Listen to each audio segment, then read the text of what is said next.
Welcome to Legion Builds, where I guide you on how to bring your favorite characters into Dungeons & Dragons. This video and all my content is made possible by my Patreon supporters, and it's dedicated to everyone who subscribes to my channel. You guys are why it keeps going, so thank you.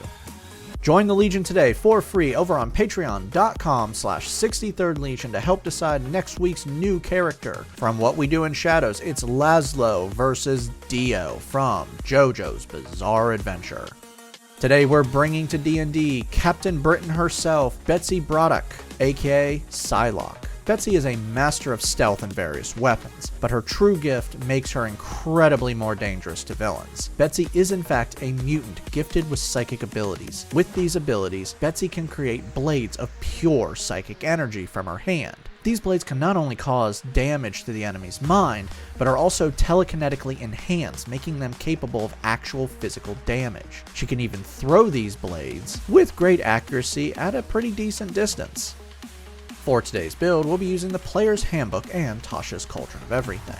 We're using standard point array to keep things simple, and while we are multi-classing, they use the same stat minimum, so no worries. We're going to start things off with intelligence at 15. Your mind is the source of your powers, so we need a good stat here. Dex flies in with 14. Between your ninja skills and your natural agility, this stat also needs to be good. Charisma will be falling in with 13. You are a very loved character both in and out of the comic books. Calm will follow at 12. You're in great shape and your abilities require focus. Wisdom's going to be low with a 10, and we're going to be dumping strength. We'll fix these stats later.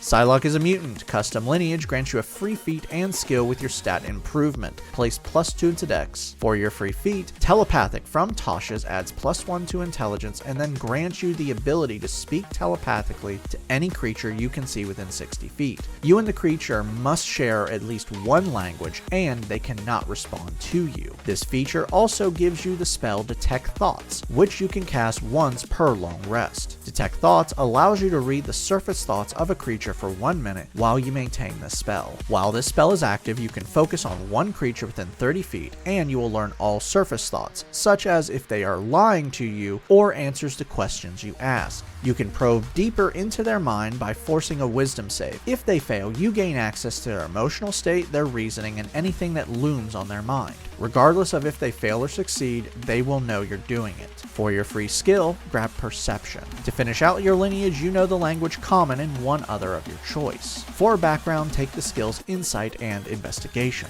You also have 2 more proficiencies that can either be tool or language of your choice. This one's actually hard because you've picked up a lot of things over your life, so customize this how you feel.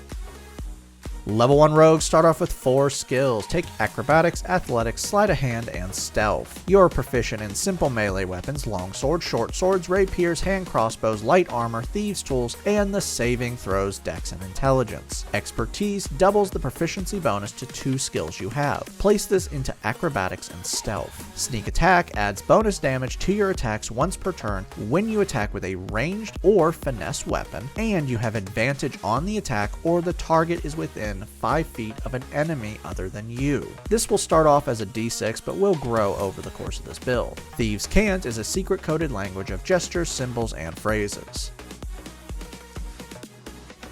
Level 2 rogues gain Cunning Actions. Dash, Disengage, and Hide are bonus actions for you. Level 3 rogues now have access to their subclass. Soul Knife from Tasha's grants you your psychic blades. We'll get to those in a second. Psionic Power grants you psionic energy dice. These are D6s and you have twice your proficiency bonus in these dice. So right now you have 4. You can use these psionic dice to perform special moves, and as you level up, these dice will be upgraded.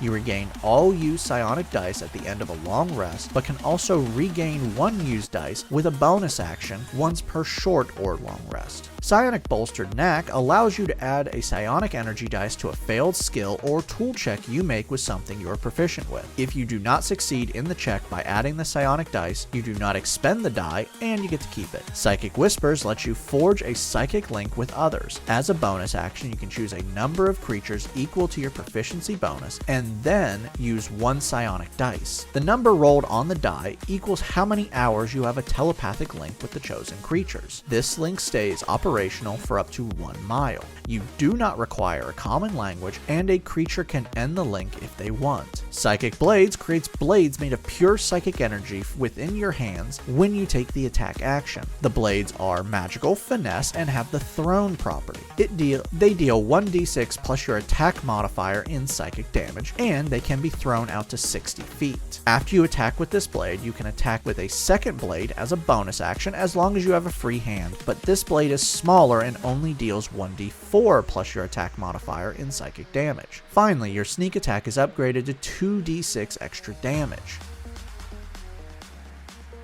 Level 4 rogues earn our first ability score improvement. Place this into Dex for more stealth, attack, damage, and AC.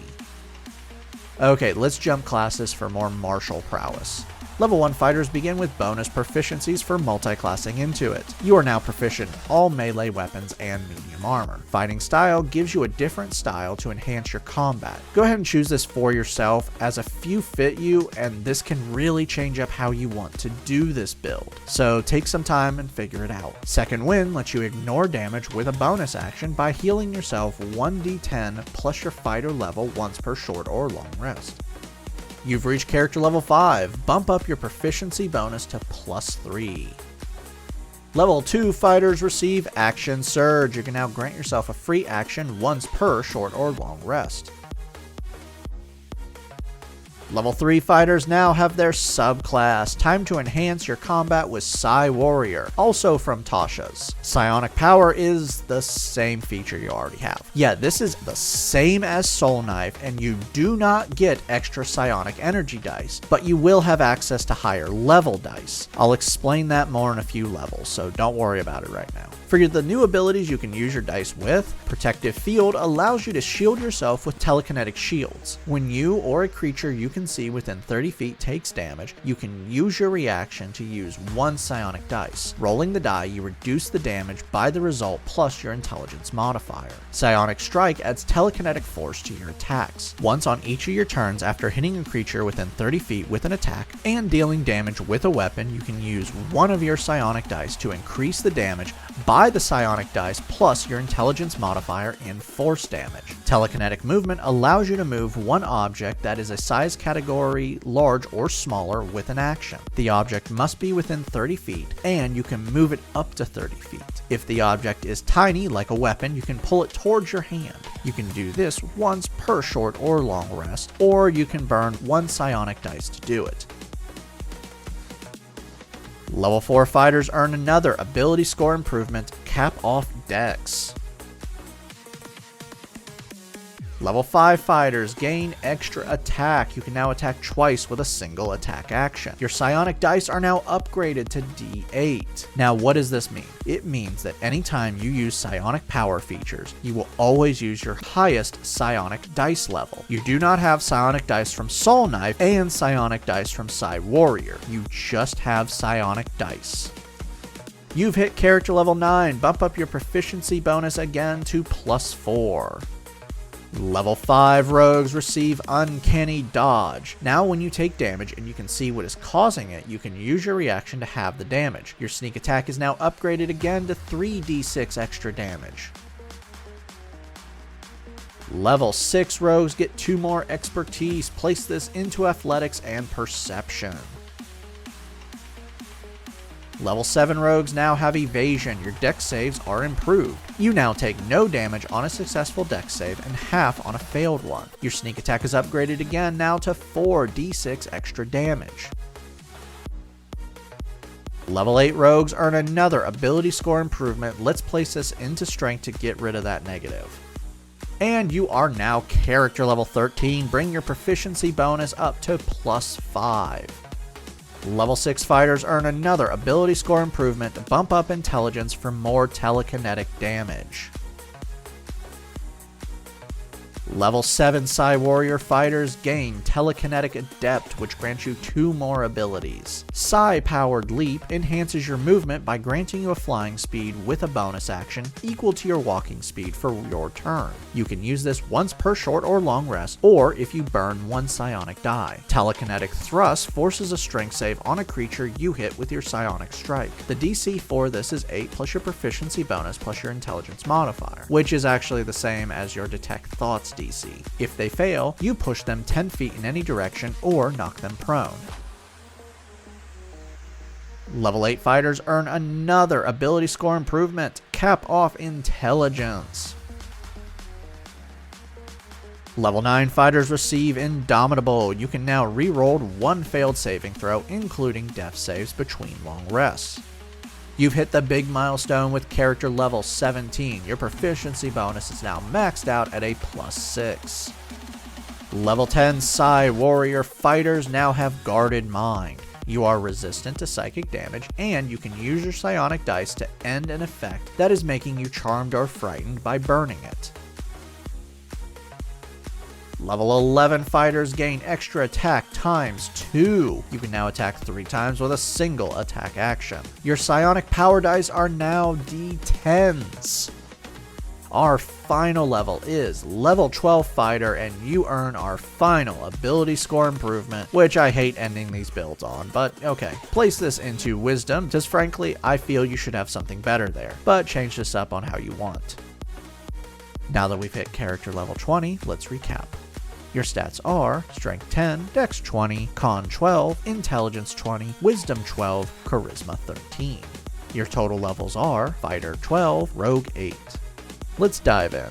You are a deadly psychic warrior. Your attacks are magical, deal psychic damage, and can be at a range of 60 feet. You're dealing 1d6 plus 5 normally. You can add 1d10 plus 5 force damage, and then you can also add 4d6 extra psychic damage. You can attack up to 3 times with an action, 6 times with an action surge, and once more with a bonus action. You can form a link with up to 6 creatures, allowing for seamless coordination on missions, and can delve into a creature's mind.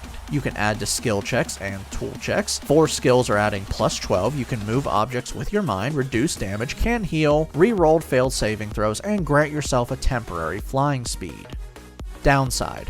There's actually not much here. Your saves are great, skills are great, just all great. Your only real downside is your psionic weapons. Their furthest range is only 60 feet, and while psychic damage resistance and immunity is rare, if you go up against a creature with those, you're basically useless. That being said, you are trained in all weapons, and getting magical weapons is not impossible. I could also say that you only have 130 HP taking the average, but you're not really a frontline fighter, you're more of a sneaky fighter. All in all, I like this build, but if I had the chance, I'd probably grab some more psychic abilities with the telekinetic feat, and maybe some spells that deal psychic damage.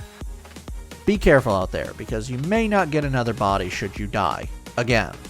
Thank you for joining me today. Make sure to like and subscribe to not miss a single new build each week on YouTube and Spotify. And make sure to check out my Patreon where you can help decide next week's new character.